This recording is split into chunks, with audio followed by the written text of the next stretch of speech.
Lahat, ito na naman. Gagawa tayo ng reaction video patungkol nito mga idolo. Yang kabady natin na security guard ay pinasok na masamang loob. Yan. Mahalata nyo, yung tao na sa gilid, yung gilid niya mga kaidolo, yan mapapansin nyo. Yan. I-play natin yung video para mapanood natin. No? So yung nakasombrero, yan yung masamang loob.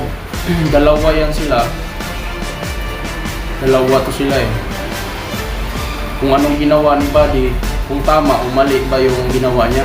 Oh, yun, natutukan siya. Dumapa. Yan.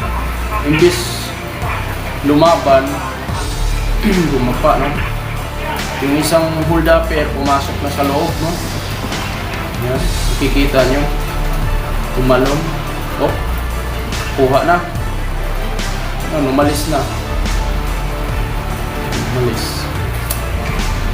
So, sa sitwasyong ito mga kabady, o mga kapwa ko tao, at nasa sitwasyon kang ganitong mga sitwasyon na may masamang tao o masamang loob na papasok sa establishmento,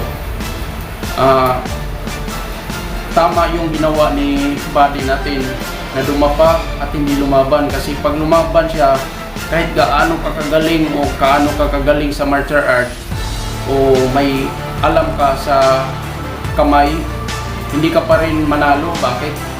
Kasi naunahan ka eh. Once lang kung medyo ikaw nakauna.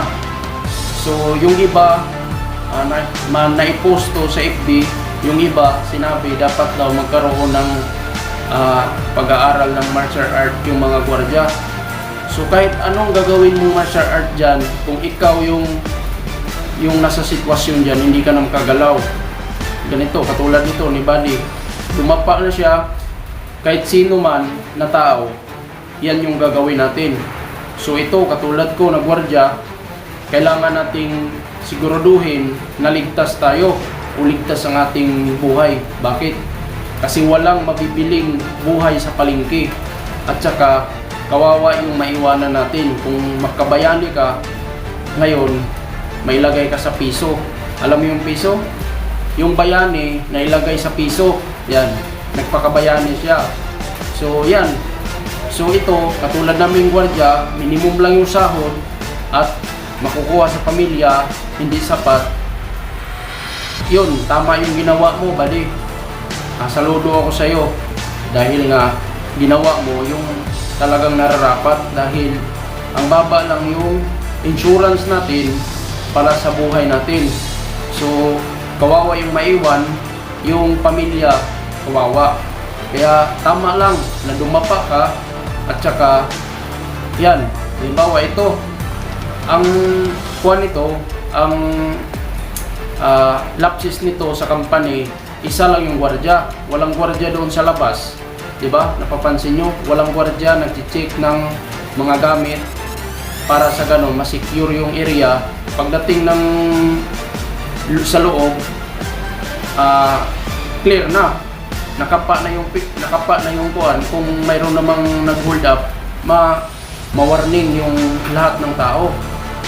Buti na lang, kinuha nito, pera lang ang kailangan nila. So, yan, tama yung ginawa ni Buddy natin. At una sa lahat, ang importante, pinaka-importante, magdasal sa Panginoon sa araw-araw. Kasi, yan, mga ganyang sitwasyon, ito si Buddy, hindi pinairal yung kayabangan o katapangan. Talagang dumapa siya, binaba niya yung pride niya. Kumbaga, tulad ko, sa sitwasyon kung ako nandyan, ganun yung gagawin ko. O, di ba?